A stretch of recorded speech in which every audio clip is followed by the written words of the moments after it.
Okay. Today is our third meeting, and the topic on Hasdai Crescas. That's good. Great critic of the Rambam. And the topic today is the parable of the castle. The parable of the castle is based on Breshit Rabbah, which we see here.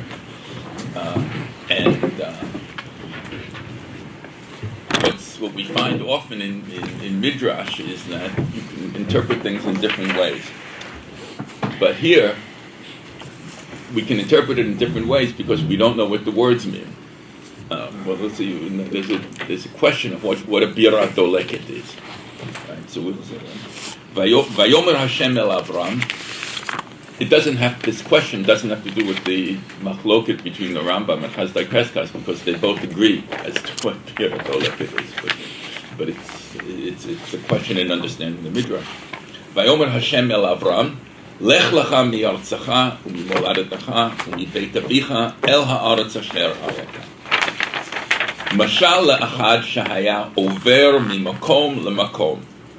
A traveler going from place to place, wandering about. Ra'a bira achat doleket. Amar.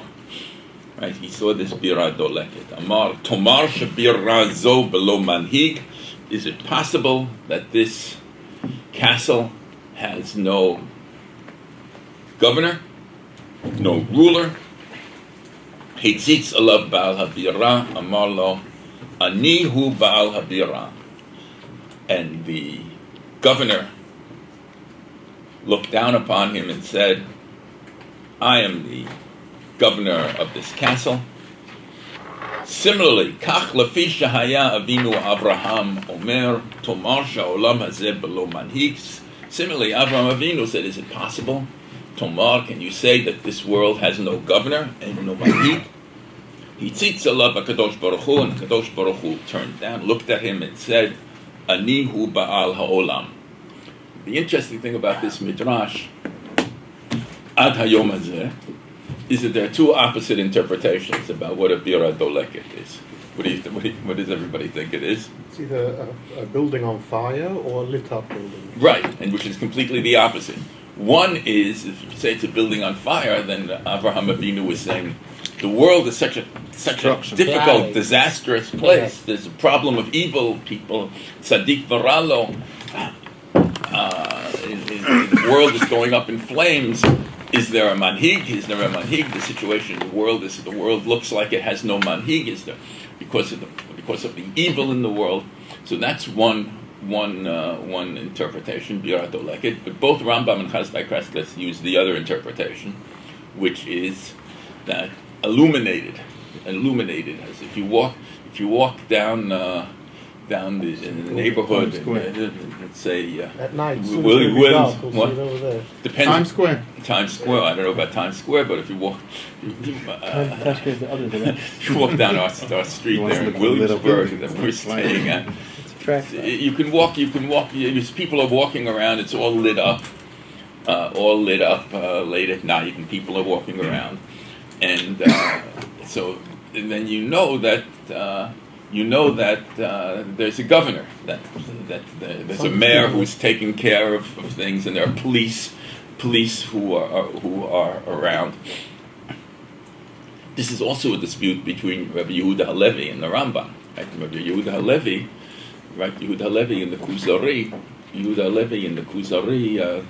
has the mashal of Melech Hodu, right? the king of India, and whereas the Chaver says to the king of the Kuzarim, if you heard that all the people in Hodu, all the people in India were completely just and moral, would that prove to you that they have a king?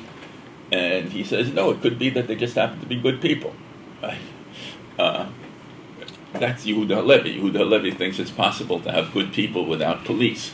Rambam doesn't think that. Rambam in Mor Nevuchim, in Chelek Aleph, Perek Mem Vav of Mor Nevuchim, he says if you walk into a city and you see a money lender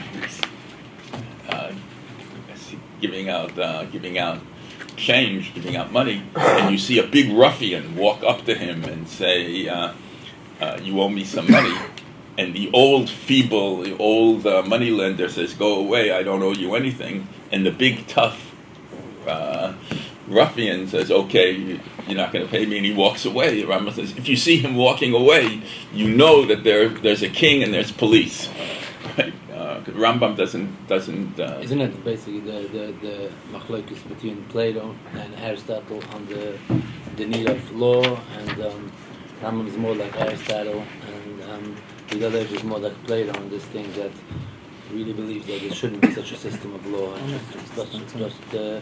Just like the Medina of Plato, just philosophical people, the good people live in a country, they know how to rule themselves and without creating law.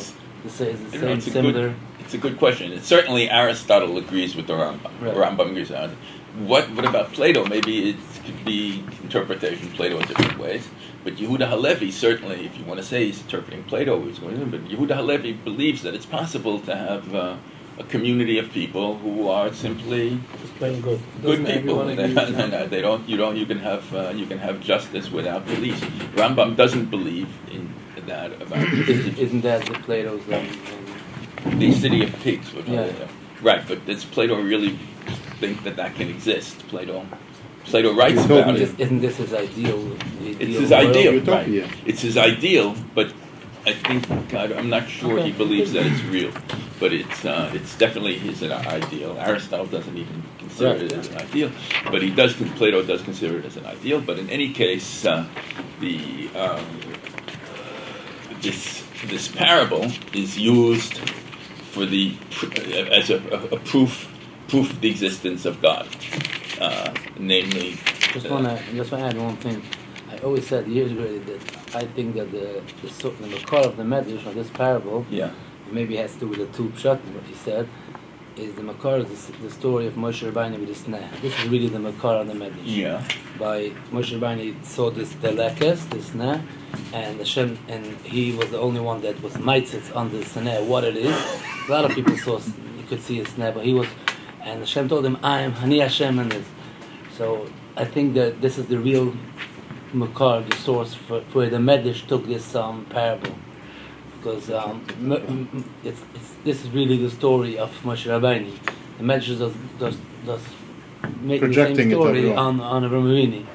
That's why I need to where do you see the evidence that it's about? I think so. It's a very similar story. Yeah, that's the doleket. The doleket. It's not the lekes. Aneni ichol. It's like a beer of the lekes. It's not.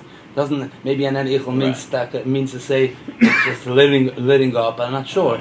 And he was the only one that was like looking at it and being metameya. How could it be? And then Hashem said, Ani Hashem. I think you'll see the words in the medrash. It's very, very similar. Very interesting. Yeah. I think Hitzitz leads me to think that we're talking about a building on fire. Yeah. Like a play on words, Hitzitz and Hitzit.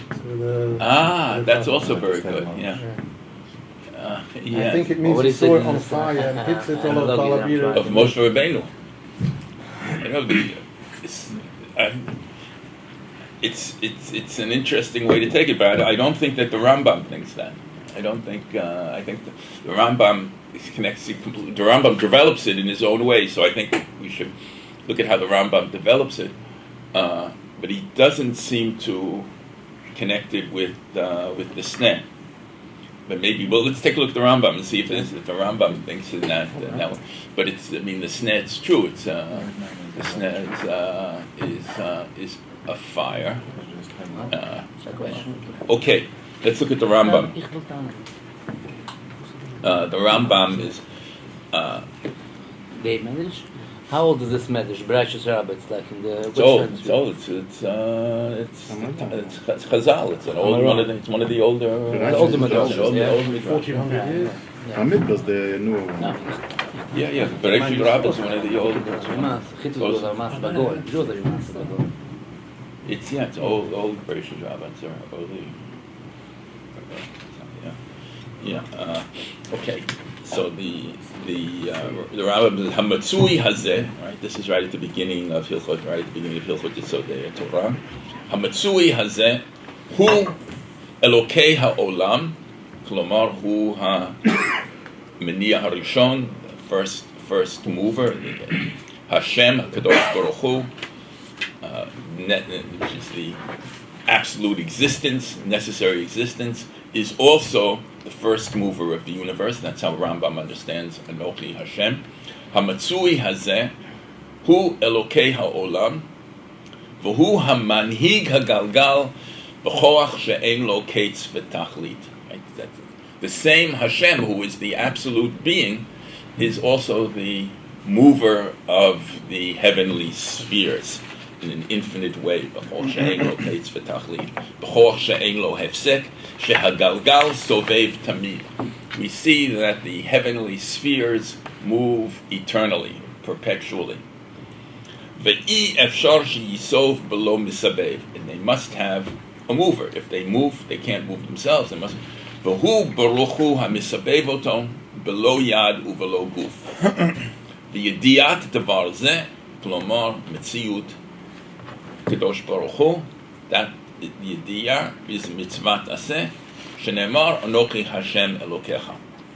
V'chol ha'ma'aleh al da'ato sheyesh sham Eloah acher chutz mize over below ta'aseh shenemar lo yeh lecha Elohim acherim al panai.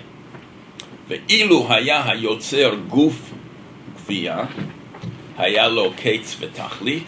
This is the proof of unity, the unity that since God, here the Rambam proves unity from incorporeality.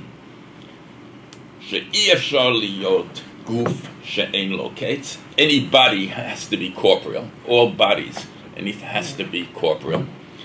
And everything corporeal can be numbered. V'chol sheyesh lo kates v'tachlit yesh lo kocho kates v'sof. So anything that is corporeal can be numbered and is finite, is limited. Ve'elokeinu baruch hu ho'il v'kocho ein lo kates ve'ein lo posek sheharei hagalgal sovev tamid. Second time he quotes hagalgal sovev tamid. The heavenly sphere revolves eternally. Ein kocho koach guf. Since we see this eternal motion of the heavenly spheres, we know that there must be an eternal mover, an infinite mover of this eternal motion. And the mover can't be finite or corporeal because it's an infinite power, and you can't have an infinite power in a body. That's basically what his argument is here. He develops these arguments in More Nevuchim, in part 2, at the beginning of part 2 of More Nevuchim, but this is basically what he's saying here. Ein kocho koach guf, lefichach I efshar sheyeh ela echad, therefore, echad, v'yediat davar zeh, namely the achdut, the unity of Hashem, is a mitzvah taseh, shene'emar Hashem Elokeinu Hashem echad. Notice what the Rambam does. Well, he has one more reference to the Midrash, Galgal Sovev Tamid, where he talks about Avraham Avinu in Hilchot Avodah Zarah. Kevan shenigmal eitan zeh, namely Avraham Avinu. And when he says Kevan shenigmal eitan zeh, just on the side, it's clear that the Rambam is thinking about the Midrash, right? Ekev Asher Shama, Ekev Lushon, Ekev, that Rambam, that Avraham Avinu knew he was 3 years old, because Avraham Avinu lived to 175 years, and Ekev years he cured Kadosh Baruch Hu, so 3 years he didn't, so he came to know Kadosh Baruch Hu when he was 3 years old. And I bring down the thing in the notes over there that the Rav criticizes him, why don't you quote that Midrash? But in fact the Rambam does refer to the Midrash, right? In when he says Kevan shenigmal eitan zeh, he has that Midrash in mind, that the Rambam, that Avraham Avinu, when he was 3 years old, had this proof about Hagalgal Sovev Tamid, the physical proof, but he didn't really come completely to know HaKadosh Baruch Hu according to the Rambam until he was 40, right? 48. Right, well, 44. The Rambam says 40. Because really the Medrash is some opposite in the Rambam, because the Medrash is like really saying that it wasn't rationalism, because it's not rational to say 3 years old. So the Rambam is like a little bit playing around with the Medrash and saying like, It took time. It started by 3 years old, but really the Medrash is the opposite of the Rambam. Right. But the Rambam is taking in this midrash and he's saying little Avraham Avinu already began with his thinking. Already began when he by 3 years old. He started to be a philosopher at 3. Epiphany. Once you start searching, it's already a man.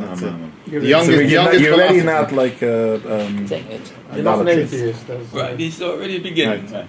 Okay. I'm saying the whole notion of making Avraham Avinu like a philosopher is the Rambam's own agenda. Right, that's his agenda. That Absolutely. needs to be pointed out. It's not in the midrash. Yeah, it's not a Medrash, and it's Right. Rambam's own. Absolutely. So that's what we're going to try to point out right now. Exactly what we'll try to point out right now. Namely, notice the use of the word manhig, right? This is what Rambam is doing with the midrash. He's taking the midrash and, as Rav Yonasan says, he's giving a little twist to the midrash, that the midrash is talking about Abraham becoming a philosopher. And but what is the midrash talking about? The midrash has someone going from place to place, and bira doleket, and the manhig, looking for the manhig. Ani manhig habira, ani manhig haolam. Tomar shabira zo below manhig.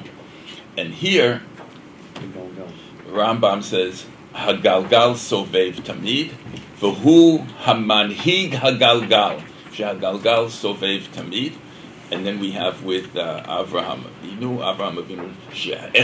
how could it be? Sheyeh hagalgal hazeh noheg tamid, v'lo yiyeh lo manhig. So it's clear by this use of the word manhig that he's connecting it.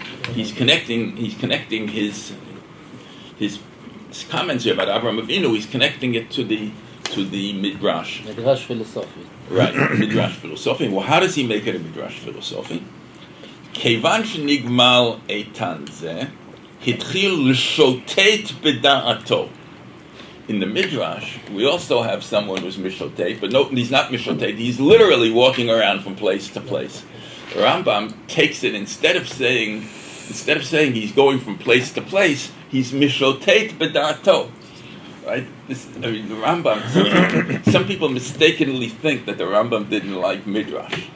The Rambam was a great lover of midrash. Not all midrashim. If he thought a midrash was not, He wanted to make a chibur. He wanted to make a chibur. Right. But you can see. Or you wanted to finish the sentence, not all Medrash and which one's not. I didn't want. I want to hear it framed. No, I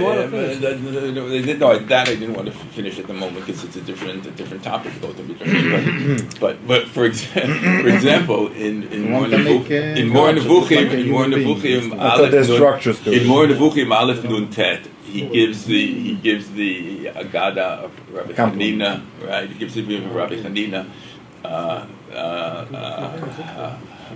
and where he says where the Shaliach Tzibor starts saying Kel Gadol Gibor Hanora Hagizuz.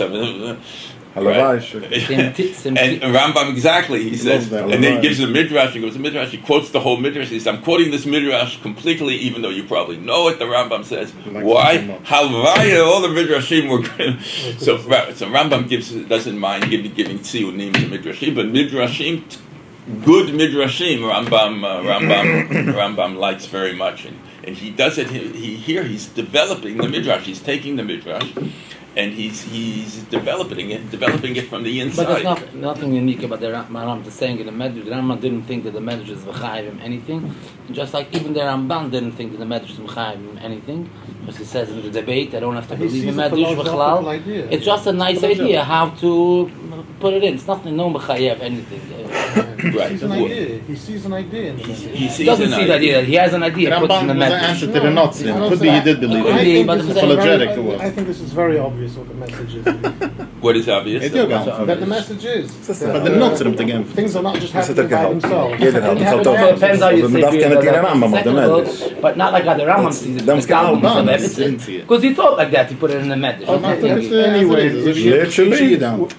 How the Galgal is significant about the Medrash, making a very significant thing about the Medrash. It's just like a way of drasha. Could be said in the Medrash. Well, we see that the Rambam. What we know today, we don't need somebody turning the wheels. It's happening on its own, pretty much. There's no wheels. Well, There's No wheels today. Where's the cycle? we have a different physics today, but the Rambam would still say This is there has to be a principle. There has to be a principle behind not all based the, upon all the the laws of energy in the universe. First the Adam Rambam, had never the line between the line between midrash and halacha is not very clear. I mean, in a sense, it is clear. The Rambam clearly is halacha is halacha and midrash is midrash. But where are we going to draw the line? We're talking about the Rambam. He's talking about the mitzvot of Anochi Hashem, Lo Yeh Elohim Acharim Al Panai, Shema Yisrael. He's defining these midrashim. And while defining these midrashim, he's defining these halachot, the basic halachot of Hilchot Yesodei Torah. And while he's defining these, he's bringing in the midrash to help you to define the. So he and I remember we met last year at the conference in memory of the Talmud Rebbe, Professor Yitzchak Twersky.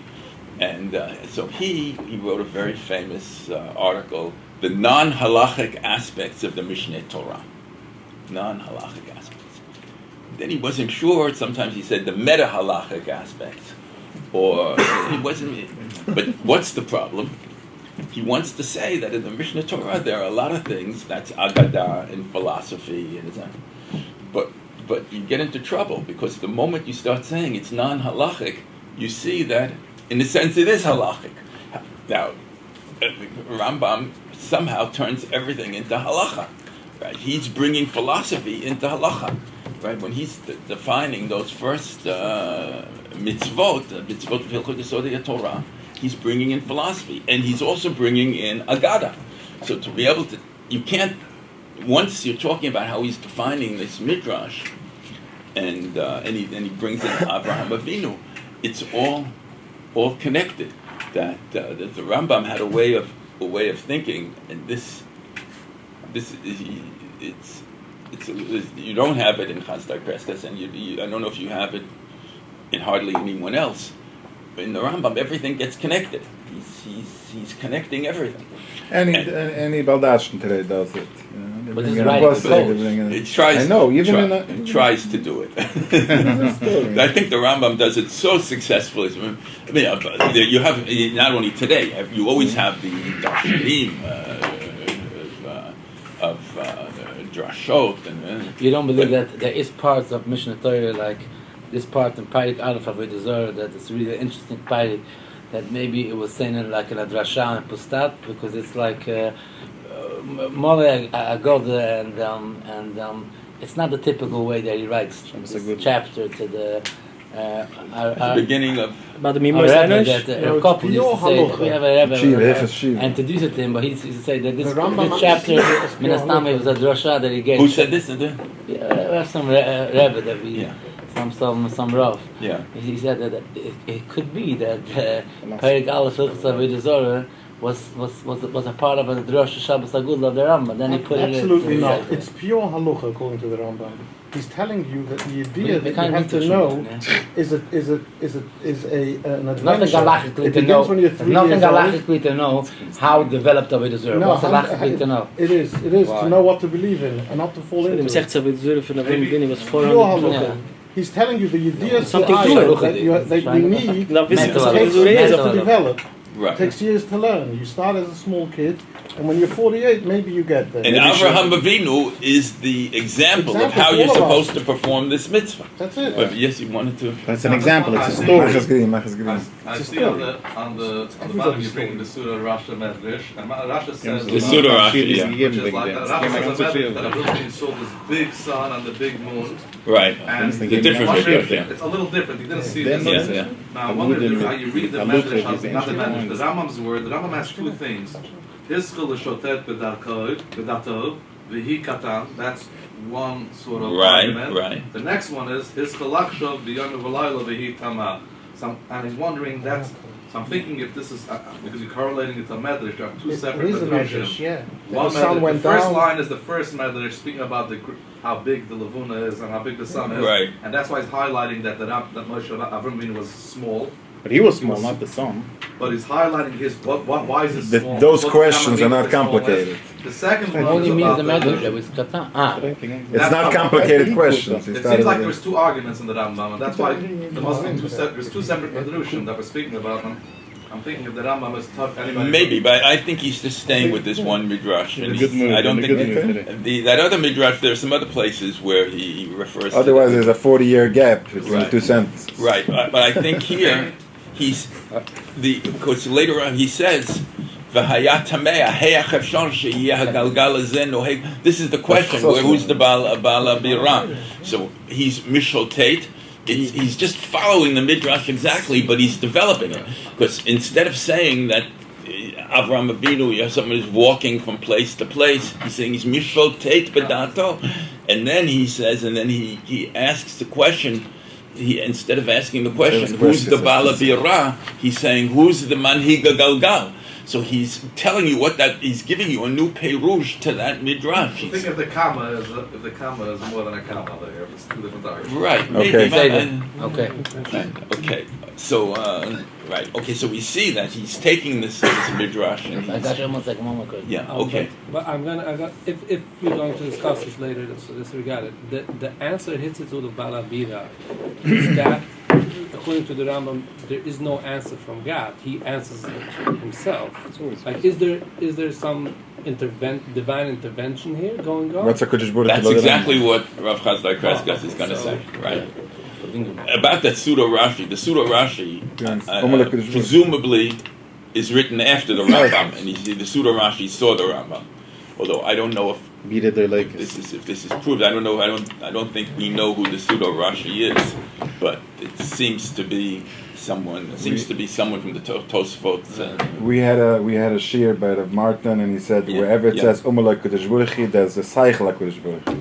Yeah. Okay. With the Rambam, I'm saying. Yeah. That's the Crescas can argue against it. No? Okay, I'm just saying. Okay. But that pseudo Rashi, it looks like it's not. It looks like it's a separate source for this kind of an interpretation of Bira Doleket, but it's really the same source because he's basing himself on Mishnah Torah. Okay, now When we know it's not Rashi. right, we know. I mean, it's pretty. I don't know who was the one who found out, but there's clear evidence in it that it's not Rashi, but it's apparently from that general area from the one of the Balei Tosfot. But it's someone who was if he's already a generation after Rashi, then he could have seen the Mishnah Torah, and the whole question of the relationship of the Rambam with Rashi and the Balei Tosfos is a very difficult question. There are a couple of places there are two places at least where I think the Rambam is giving a perush like the Rashbam, and so there have been some people have shown of examples of Rambam. Rashbam. Yeah. But this is going the other way. It's clear. I mean, it's clear that the second generation, the generation of Balei Tosfos, some of them saw the Rambam. Okay, and that's this pseudo Rashi, whoever it is. As far as I know, we don't know who it is. Maybe someone has figured out who it is, but is basing himself on the Rambam. Now we move on to Rav Hasdai Crescas. Uvachan hitba'er sheshorosh hanavua. This is he's writing this at the end of of the first Mamor. This is the end of the first Mamor. After he's already discussed all the proofs of all the critique, this is after all the critique of Aristotelian physics, and he's concluding it as follows: Uvachan hitba'er sheshoresh hanavua kefi ma sheheida alav haTorah v'nit amet b'Kabbalah. Kabbalah, of course, he means not Kabbalah, but the tradition Kabbalah. Hu asher he'ir einenu b'derech asher neilech bo be'imut elu hashorashim, namely Mitziyut Hashem, Achduto, Igashmiuto, God's existence, unity and incorporeality, b'shleimut. V'hitbe'er im zeh sheha'iyun bilti cholek alav. This is very typical of Rav Hasdai Crescas all the time. He says, first of all, this is what the Torah says, and then he says, v'ha'iyun bilti cholek. Bilti cholek means rational doesn't conflict. Right. It means it doesn't conflict, but it also doesn't necessarily mean that it proves it. It just doesn't conflict. So he's not saying that reason can prove things, but he's saying reason doesn't conflict. And sha'iyun bilti cholek alav, aval maskim imo mikol hatzdadim, kasher hu teva ha'emet. This is a statement from Aristotle that Rav Hasdai Crescas quotes several times. Shehu ha'emet eid la'atzmo umaskim mikol tzad. Right, this is a view of Aristotle that Rav Hasdai Crescas agrees with, namely, truth is its own witness. So if you can prove something from you have two evidences, two things from one thing you find in reason, another thing you find in the Torah, they has to agree, because truth is truth. He doesn't believe in what some later call the double truth theory. He doesn't believe in that. Truth is truth. Doesn't believe in what? What is double truth theory? Can you elaborate a little more? Well, postmodernism. What? Double truth theory was a theory that was held. It's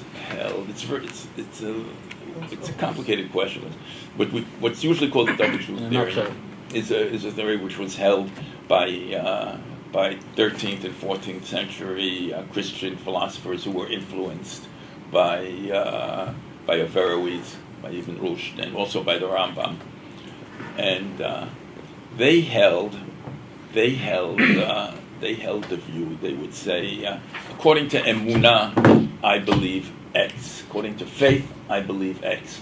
According to reason, I believe Y. That's what the double truth theory was. Now, it's a little similar to the view held by philosophers like the Rambam, also, who say that the Hamon should believe this, and the philosophers believe. What? Right. Something like that. Right. That's not belief.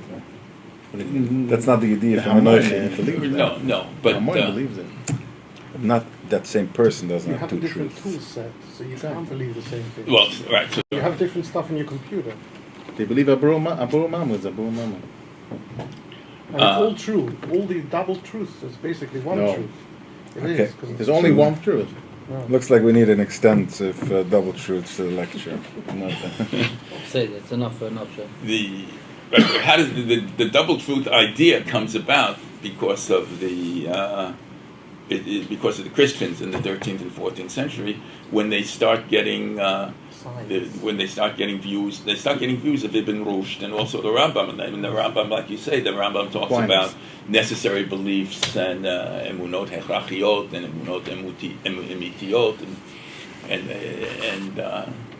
the idea that you have also that the Rambam has, he doesn't have in the Mishnah Torah. He has in other places, not in the Mishnah Torah. The idea that the Hamon should believe this, and the philosophers should believe this. Right? I think I mentioned last time that it's amazing in the Mishnah Torah that the Rambam wants everybody to be a philosopher. Right? When the Rambam is Hilchot Yesodei Torah, he doesn't say in order to Hilchot Yesodei Torah, he's commanding everybody to go into the Pardes. Masa Merkava alert. He's commanding Masa Merkava alert. Everybody goes into Masa. He's commanding everybody to study Masa Merkava. Tiram, Masa with Bereshit. Moira, right? What? In Moira he says that it's not for everyone, so it's Tiram. He says like everybody should be like Avraham Avinu. Right. He's saying He's here. not He's saying here exactly that everyone should be like Avram Avinu. He says everybody. He says a galgal sovev tamid. That's how you fulfill the mitzvah of Anochi Hashem. And not only is that the way, not only is that the way that you should fulfill the commandment of Anochi Hashem. Where do you get to that he's talking to everybody? Because he writes it in the code? Yeah. He writes in the code things that the Kohanim also. It doesn't have to be. You have to learn it's it. enough I important to think be in the code. Or You would where expect do you see? if a philosopher, you would expect a philosopher to say, "Here we have very deep. This is very deep. No. Very deep philosophical." No, because the Rambam we talk already. It's too important for him to say that it's some extra curriculum. It's part of Yahadut, and this is Yahadut. And if you wouldn't put it into the Yad, but the end of the day is to say that this is Mechayev, everyone. We don't see in the Rambam say Echad Anushim, Echad Anushim, just like he said Vatal Matoy. It doesn't say that. It doesn't say Bain Zokim, everyone that needs to. You see, if he wants to exclude Moira, he excludes. He writes I it don't down. want to go into the debate. Well, why do I think that? Because he doesn't exclude anybody. Those mitzvot of Hilchot Yesodei Torah are for everyone. He doesn't say the maskilim can perform it by galgal sovev tamid, and if you're not a maskil, just accept it in emunah. Like he says in Mor Nevuchim. In Mor Nevuchim says you don't understand the proof. Exactly. Okay, accept it on emunah. I'm telling you. Right? He says that in Mor Nevuchim several times. He says if you can't follow this, if you don't follow this reasoning, if you don't know that, so just accept this thing on my. But he doesn't do that in Mishnah Torah. In Mishnah Torah, he doesn't say this is. You would expect him maybe to say that that this is lemahadrin. Mitzvah mina muvchar, that this is the way that you. But he doesn't. He says everybody has to do this galgal sovev tamid. It's and not only is he not saying that it's only for the maskilim, but he's saying that it's also Avraham Avinu. It's also Avraham Avinu. It's everybody. That's What, Avraham Avinu was from the maskilim. Yes, that's Avraham Avinu is the example of emunah, and so Avraham Avinu is. In other words, he's not saying this is just for us in a way of figuring out that one might say it's a targil to bring you closer to man. But if you were on the Madreg of Avraham Avinu, you wouldn't need it. But no, saying this is really the Krishma. This is really the essence of Kriya Shema. You say that. Yes, exactly. That's it. Right. Absolutely. Yeah. Sure.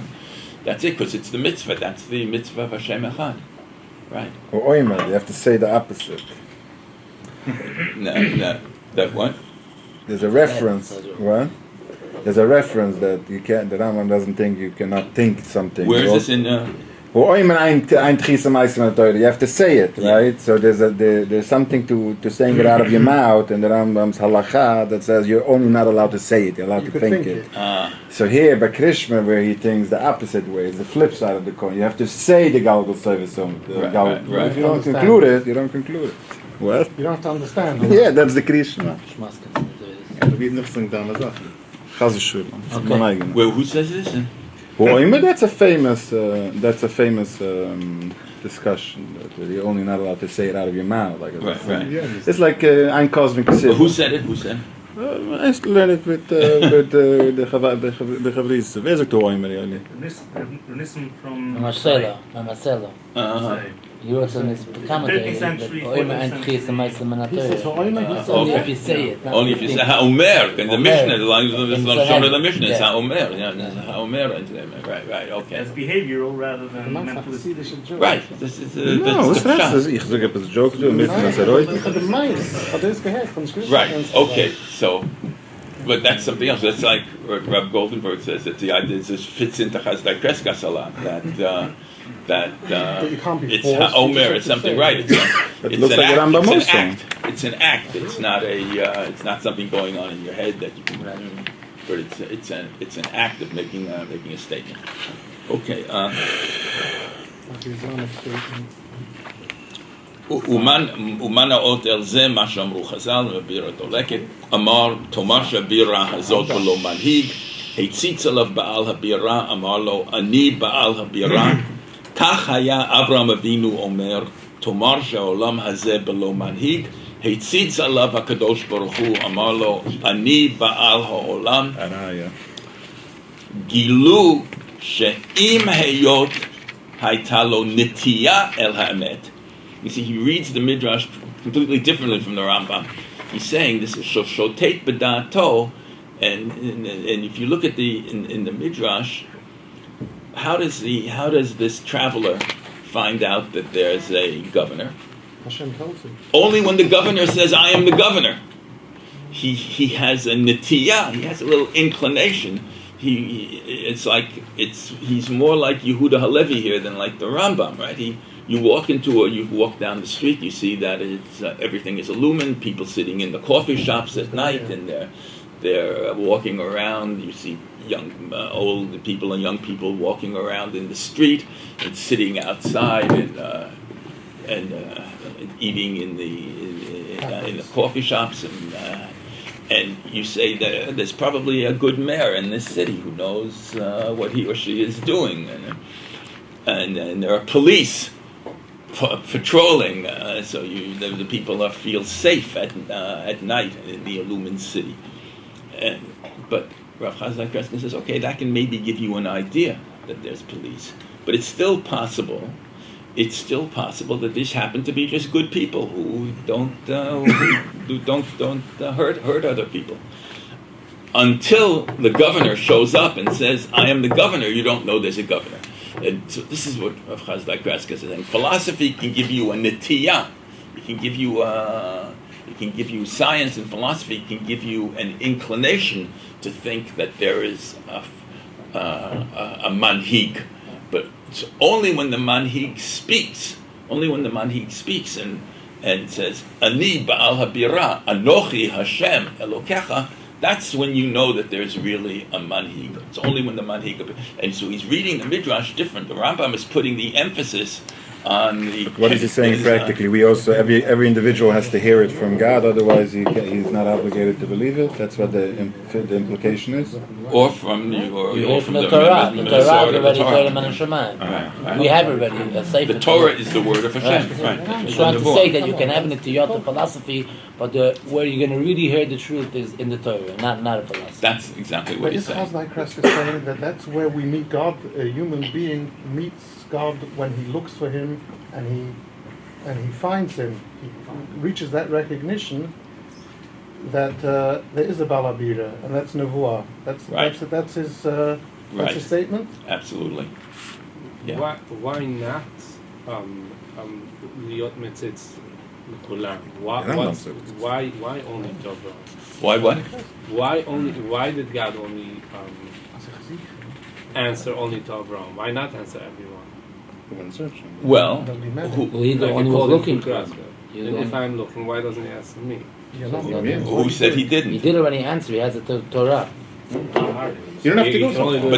But there were. You will find it. But there were. Exactly. I think there were many. There were many Nevi'im and Chazal.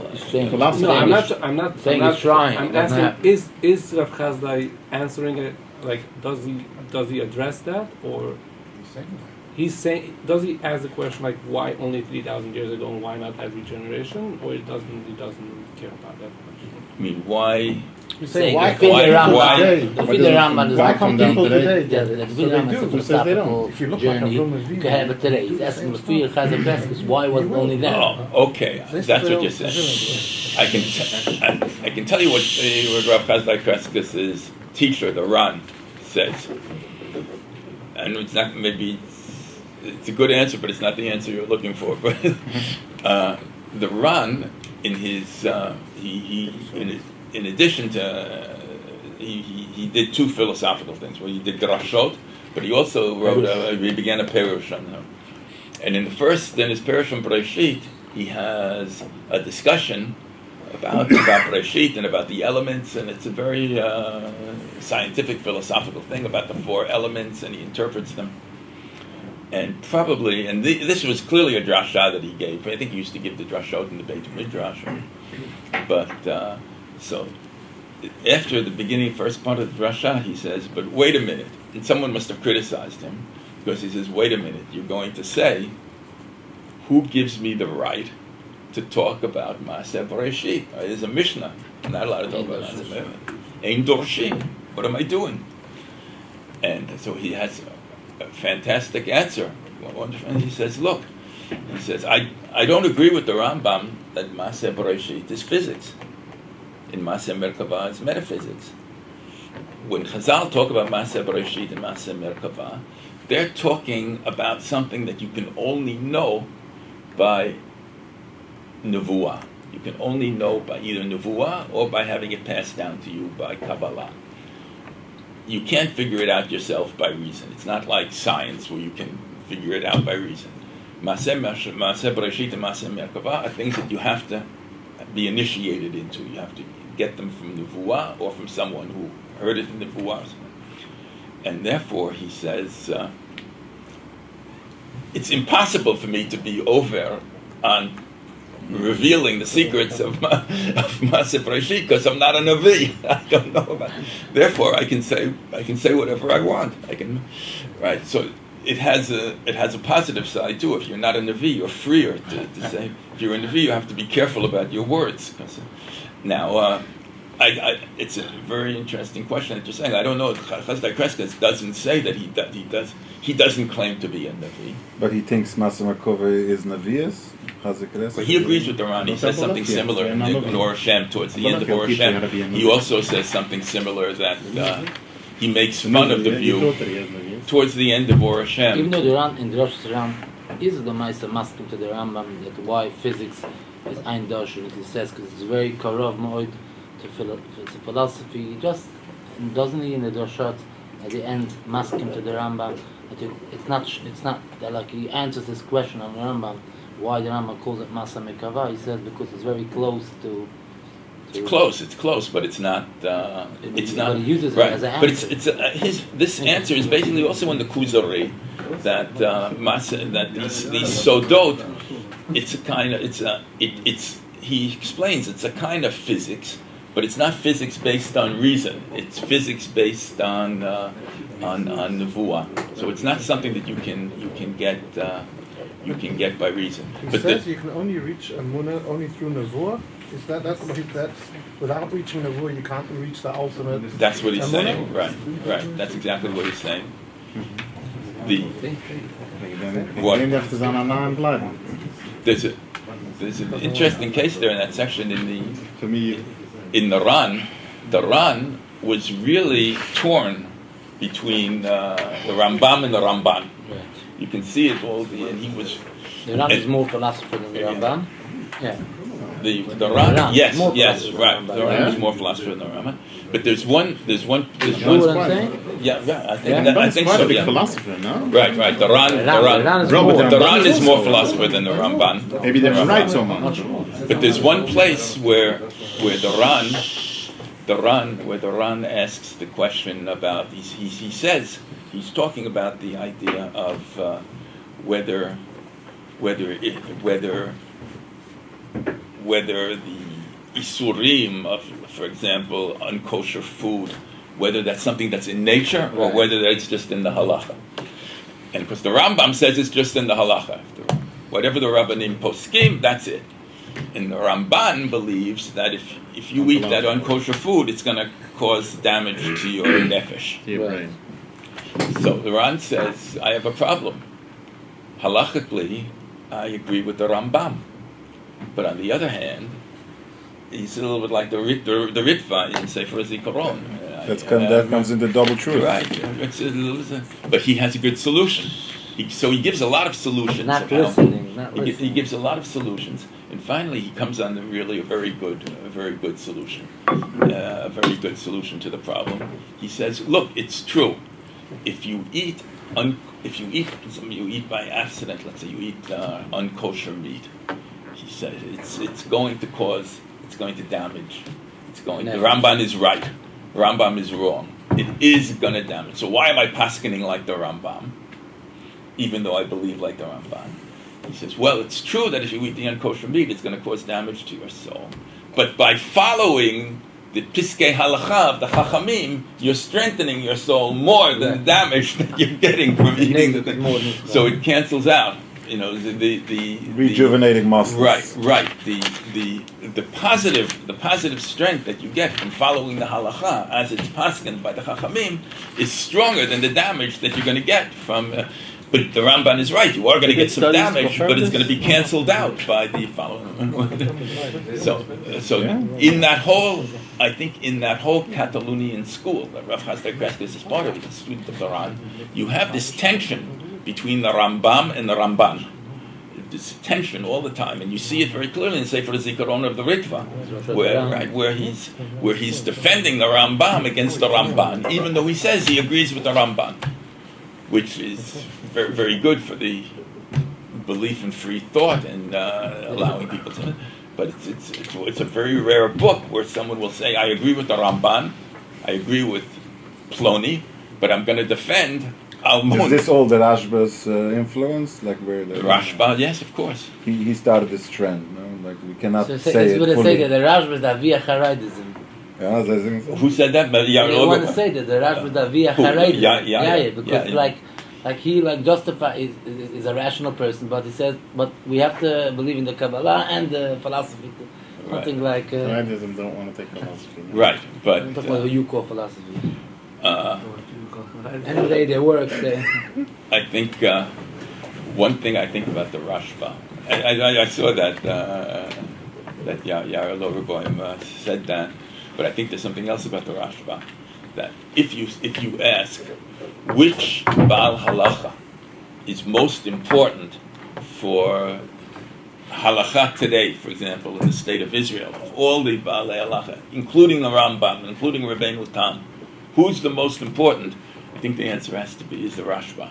He wrote the most, but he wrote the most Shuvot, but not only that, he wrote about everything. He has Shuvot on everything. I don't know that. And they say every B'si Yosef, there's no simon that doesn't mention Jews or everybody. Okay. No such a thing.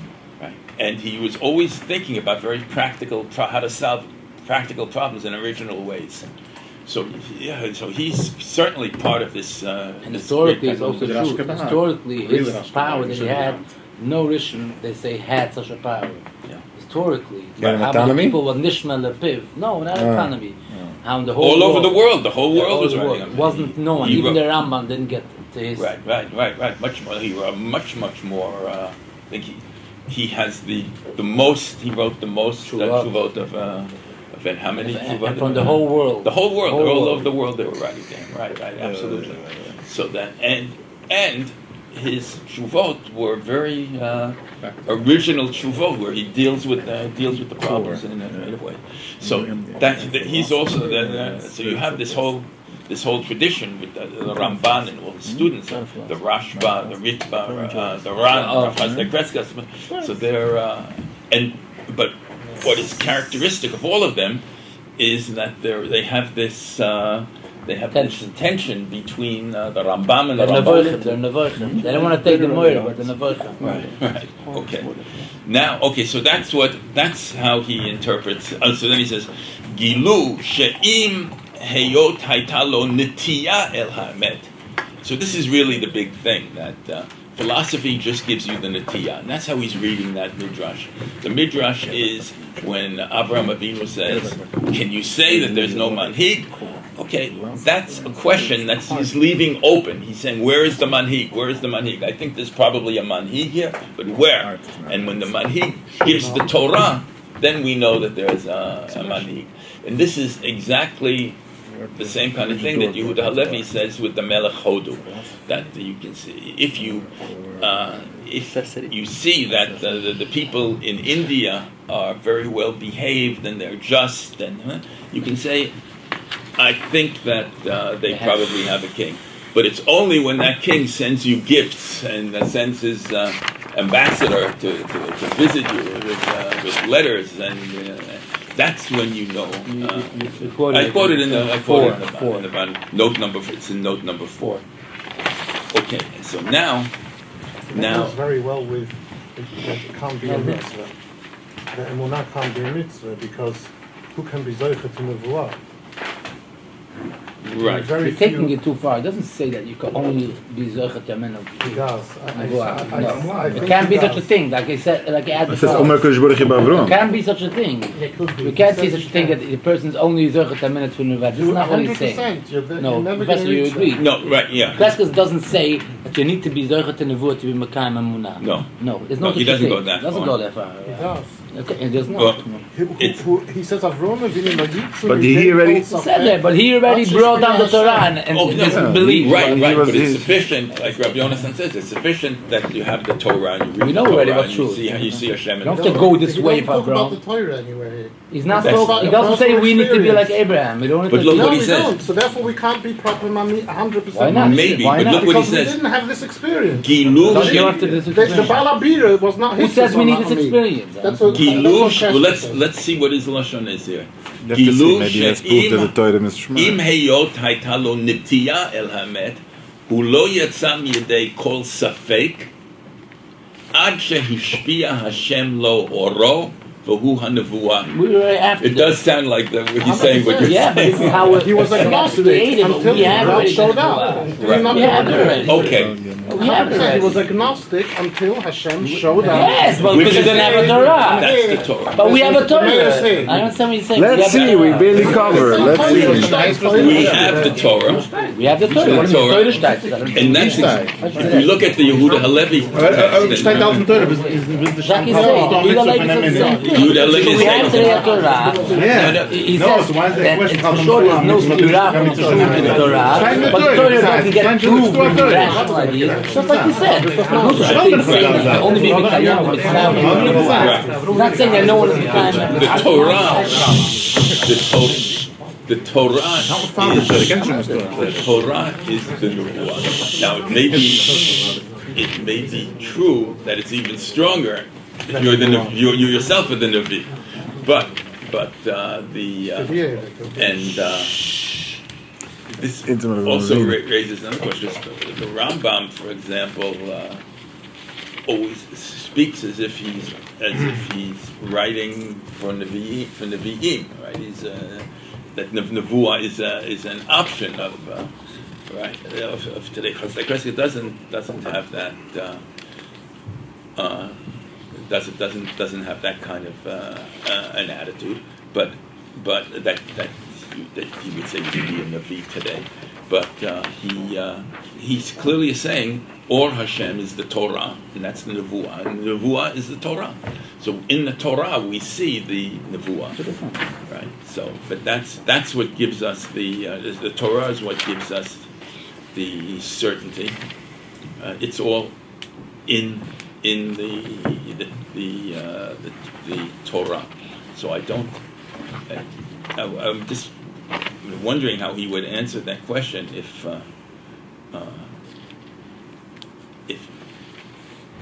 if he's thinking. I think he's clearly thinking that the Torah equals Nebuah, and the Torah is or Hashem.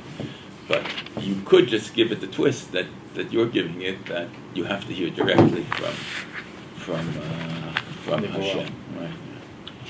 Yeah. Okay. Now we have I have brought two other texts here. One is the proof that Prof. Hasdai Crescas does give. He gives one proof for the existence of Hashem, and this is the proof that Spinoza says the only one who understood the old Greek proof properly was Prof. Hasdai Crescas. And Spinoza quotes this proof. He says the only one who understood it. You mean to say not Maimonides? What? You mean to say not Not, Maimonides? why doesn't the Rambam understand? Because the Rambam believes that the old Aristotelian. What's the proof? The proof is the general proof is that which could be based also on Agalgal Sobev Tamid, that there has to be, everything has to have a cause. So if you say, we see that, for example, Hagalgal Sovev Tamid, so what's the cause? So that there's some cause moving it. That cause itself has to have a cause. what causes, until you go all the way back and you say, well, you can't have an infinite, you can't go back infinitely, so there has to be a first cause, and that's Hashem. And Prof. Hasdai Crescas says, the proof works even if you believe that you can have an infinite regress. And that's where Spinoza says that he understood the proof. The proof is not that you can't have an infinite regress. The proof is even if you have an infinite amount of things in the universe, you still have to ask, where did it come from? What's the cause for all those infinite things? I mean, even if you believe that there's an infinite number of causes. You're always going to get back to a first cause. There's always going to be a first cause. Turtles all the way down. Turtles all the way down, right? But even if you believe that there are turtles all the way down, you still have to ask where those turtles come from. So there is a Who first- made those infinite turtles? If you have one of the Infinite, you're never going to get to the bottom. I don't understand. but the suppose same they're in first cause. well, we Ein Sof. It's no. It's Everyone is Ein Ein Sof. What's an infinite? Ein Sof? and Yes. so So exactly. what Shach is rule. saying? There's no So- Sibah. So there's I no. understand. So suppose there If you are have Ein Sof, Kadmuta Olam, there's no. the dispute is whether you can have Ein Sof things. You can have Ein Sof. Or Ein Sof, in the philosophers, they didn't use the Lashon Ein Sof, they said Bilti Bal Tachlit. Right. So if you could have, can you have an infinite amount of things? Because he's saying infinity itself. Could The you have? rule of infinity has You to please start let the somewhere. professor No, explain. infinity Rules. itself Not is your God. logic. Let the professor explain in 1 second. That's what he's no? saying. Well,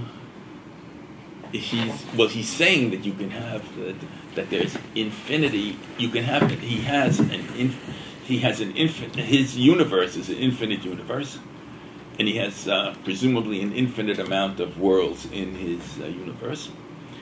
And he's saying that it's possible. Aristotle said you can't have an actual infinity. You can't have actual infinity. Or you can't. That God is not infinity. No, The I'm world talking is about not the world. Causes, The world is causes. not But infinite. God is in.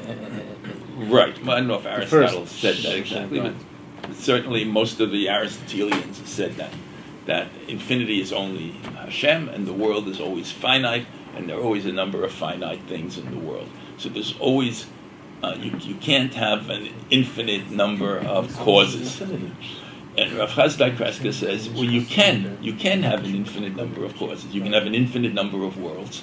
And you don't even go to But you still have to ask, even if you say there's an infinite number of things in the universe, you still have to say what caused the existence of this infinite number of things. And that's the proof. He's going to say this is the proof. I think when I'm getting, And not only when I'm that, getting you have in Rav It's a play on words. Yitzchak Albalag. It's not a play on words. Rav Yitzchak Albalag was a 14th Spinoza said that century. it's the same. 14th century. Shah. Let the professor speak. 14th century Maimonidean. He says, 14th century Maimonidean, he says if the world is finite, then he calls it Chidush Garua.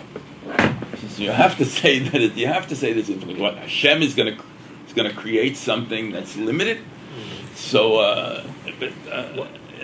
You like to say, Maimonides Yoeli, thinks that the world it's cannot together. Right? he thinks everything is limited, right? Because God can't create infinite, or because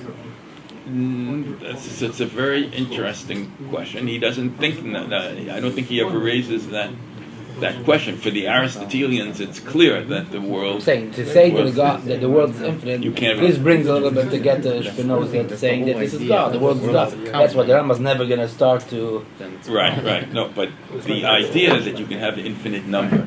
The Aristotelians are against the idea that you can have an infinite number. It just seems to them to be not right. Infinity is only God. Kadmuta Olam doesn't mean that the world is infinite. So it can't be. It does. Yeah. We have to- in time. Aristotle Talmud did is believe in infinite infinite. time. Okay, let's look at this proof. Hine lefi ma shenemar b'hakdama shlishit. Hakdama shlishit. The third premise is that you can the third premise of Aristotle is that you can't have an infinite series.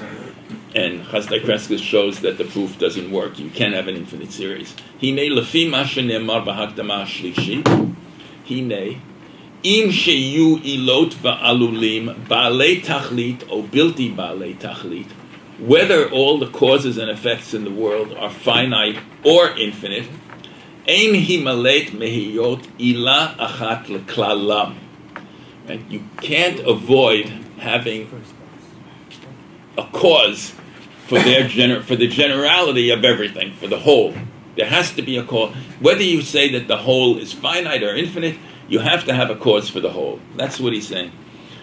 Ein himalet mehiyot ila achat leklalam. Lama she'im hayu kulam alulim. Suppose everything was an effect. Suppose everything was an effect of something else, dependent on. To be an effect means you're dependent on something else, right? Misuvav, dependent on something else. Hayu efshori hametziot. Everything would be possible. Mi b'chinat atzmam. Everything would be possible. Nothing would be necessary. V'hem tzrichim lemachriya yachriya metziutam al he'edram. If everything were dependent on something else, then nothing would necessarily be, and you'd have to ask, well, why is there something? If nothing has to be, then there has to be something that makes, Why is there something that determines being over non-being. And that's Hashem. Hashem is what determines being over non-being. V'hu ha'ila leklalam, and that's the cause of everything. Hamachriya metziutam, which determines being over non-being. V'hu ha'el yit'aleh, hitba'er imkein metziyut b'mesha ein safek bo. So here he's saying this is the proof that he's standing by, even though later on he says it only gives you an atiyah. And he's probably saying it's not really proving the personal God, it's only proving a Ila Rishona. But he believes that this is the proof. This is the what proof does it mean, personal God? What does the word mean? A personal God is a God who talks to people and has a connection. Has a connection. Hashgacha. Right, Hashgacha Pratid.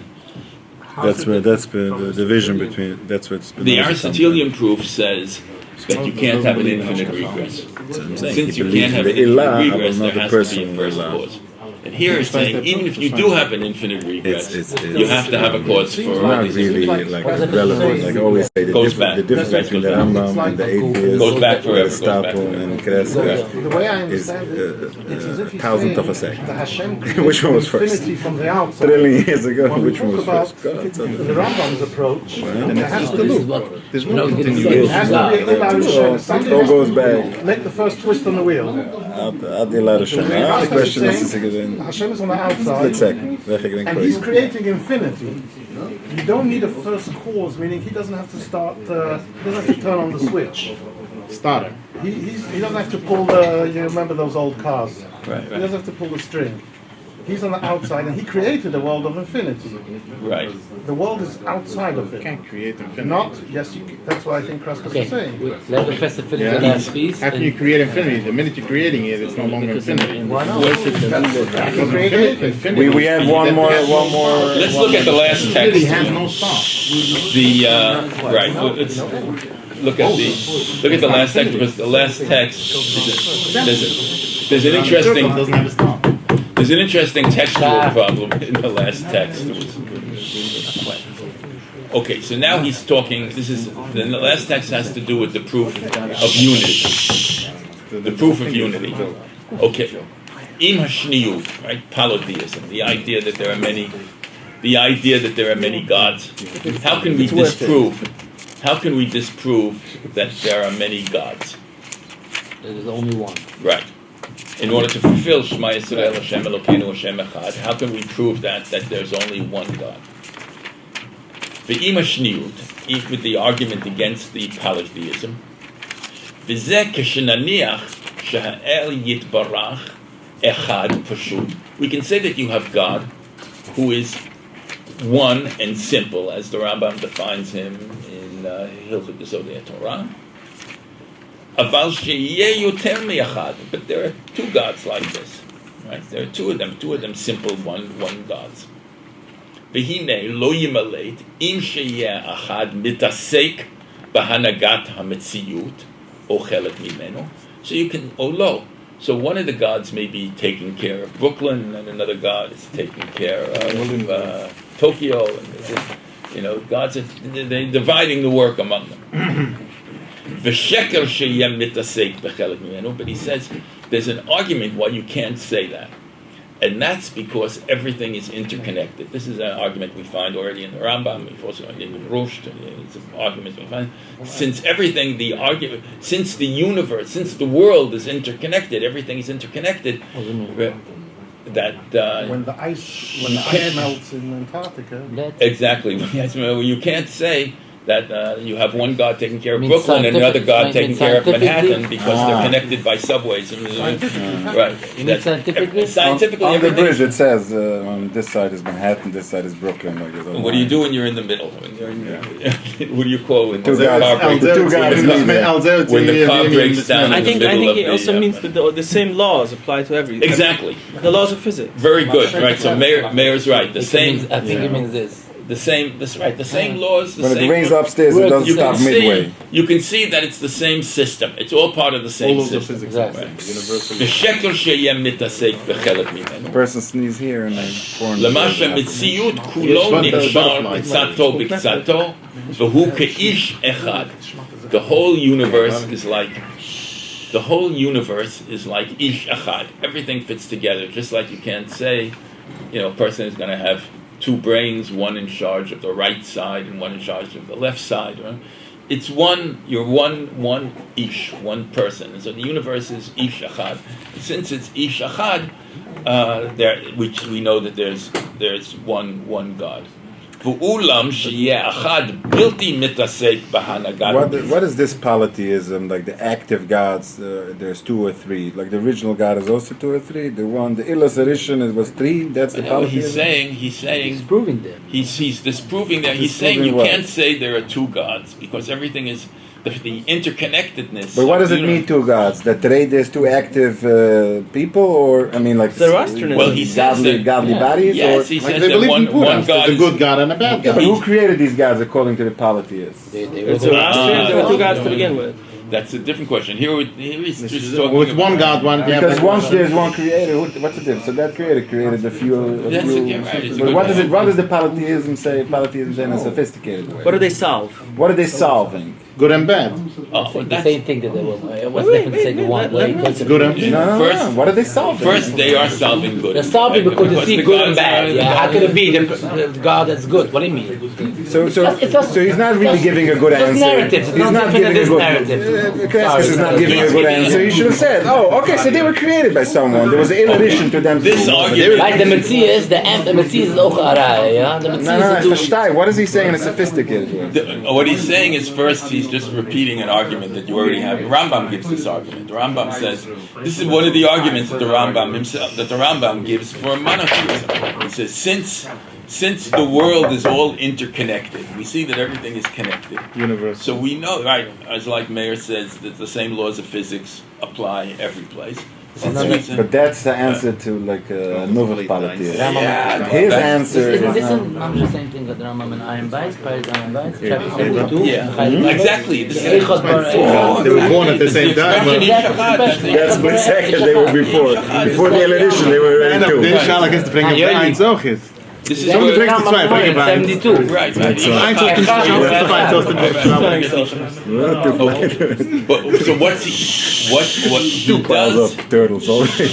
but he is confronting the Rambam's proof. He begins with he's simply beginning with the Rambam's proof, one of the Rambam's proofs for unity. And the proof is that since we see that the same laws of physics apply every place, and it's true as he says in Perek Ayin Bet of Chelek Rishon, that everything is interconnected. Everything is interconnected. The same laws of physics apply every place, and it's true you can cross that bridge into Manhattan, but the same laws of physics are going to apply there as apply here, and therefore we see that that's an argument for unity. But then he says, well, so you can't say that one God is in charge of one part of the world and another God is in charge of another part of the world, because we see that it's the same Hanagah. We see it's the same Hanagah. And then he says, but suppose you could have a God who's not doing anything. One God is in charge, and another God is sleeping. And then he says, you could have a God, and here he has a thing that he can say that the Rambam can't say. He can say there are many worlds. So you could have one God in charge of one world and another God in charge of another world, and maybe in the other world, who knows? Maybe there are different laws of physics in the other world. Right? Okay. So that's what he brings up here. He That you says, could have said, but the master you can't. למה שהמציאות כולו נקשר קצתו בקצת, והוא כאיש אחד, ראוי שיהיה מפועל אחד, ואולם שיהיה האחד בלתי מתעסק בהנהגת המציאות הזה, הנה יש למערער שיאמר שיש שם אלוה מנהיג עולם אחר. One could say, Rambam doesn't have this option because he doesn't have the possibility of many worlds. But since Ḥasdai Crescas says there can be many worlds, he says, well, you could have another God, or maybe you can have many gods who are, each one runs his own world, right? שיהיה אלוה מנהיג עולם חוץ מזה, כמו שיתבאר אפשרות במה שיבוא. Now, רצוני לומר אפשרות עולמות רבים. This is mitzvah. Now, and then I think he originally wrote, "Hine bezen ninalu daltei olam." He says, "I don't." Daltei uyun, right? Hine, right? Hine bezen ninalu daltei ha'iyun. Ulahasir ha'mavucha. How do we know that there's not a God, that gods aren't running other worlds? להסיר הסופק ולוותר כל ערעור מהשורש הגדול הזה. העירה התורה איננו אנחנו קהל המאמינים שאמרה שמע ישראל השם אלוקינו השם אחד. So what he's saying here basically is, you want to have the true proof of Achdut, you have the pasuk. That's it. It's all based on the pasuk. Shema Yisrael Hashem Elokeinu Hashem Echad. Why? Because you could have other gods in charge. Now, of other worlds. Of other worlds. Not for the pusik. He's leaving that. Again, trying to prove very much that the Torah is the source. Right. But who says that Shema Yisrael Hashem Elokeinu prohibits another universe? In this universe, he's the one. Okay, Sean, Crescas fell apart. Okay, you could say that, but I just want to say a couple of things before we. Then you're going back to the beginning. The material that I put inside the parentheses, it appears in the manuscript, the good manuscript, in the margin. So it was added late. We don't know the material that's added late. Sometimes it was added by Rav Hasdai Crescas himself, and sometimes it was added by Talmidim. There's no way of knowing except by using our sechel. I think this was added by Talmidim. Because first, I think it mistakes the argument. What's if you wanted to give a good argument, suppose he wanted to give an argument to show that it's not possible that there are other gods running other worlds. The argument would have to be that in the entire universe, the same rule, the same physics apply. Now you might say you can't give that argument until we go to the other worlds and see what physics they have there. We don't know. Black holes. Right. Black holes. We don't know until we go to another universe. Until we go to another universe, we don't know if they have the same physics. Quantum physics doesn't match the Newton physics. Right. Okay. Doesn't matter. It's true. Okay. So that's why Ḥasdai Crescas leaves it open, because we have no way of knowing what we can't really make the claim. The claim that the Rambam makes when he says, and this is what he does in Ayin Bet, when he says that everything is connected, he goes through all kinds of physics and biology, and he says, well, look, you have this, and you have this, and you see that this fits in this way, and this. He goes through the whole thing. He doesn't say it's based on Emunah that everything fits. He tries to give you scientific explanations to show that everything fits together and that the same laws of physics apply. So really, Rav Ḥasdai Crescas has a good point leaving it open, because he's saying, since we don't know, we haven't been able to visit other worlds, so now maybe we know more of it. We haven't been able to visit other worlds. We don't know if the same physics apply. We don't know if everything's interconnected. But the argument that he would have had to give here is everything is interconnected, therefore there's only one God. Instead, whoever added this thing in parentheses is giving a different argument. He's saying, well, of course, Hashem is absolutely powerful, therefore, even if there are many worlds, but that's not the problem on the table here. The problem is that is everything connected or not interconnected. So that's why I think that the material inside the brackets was added by a Talmud, not by. But first, Anyone, anything else you wanted to add? no, that's it. Okay. So, you know, we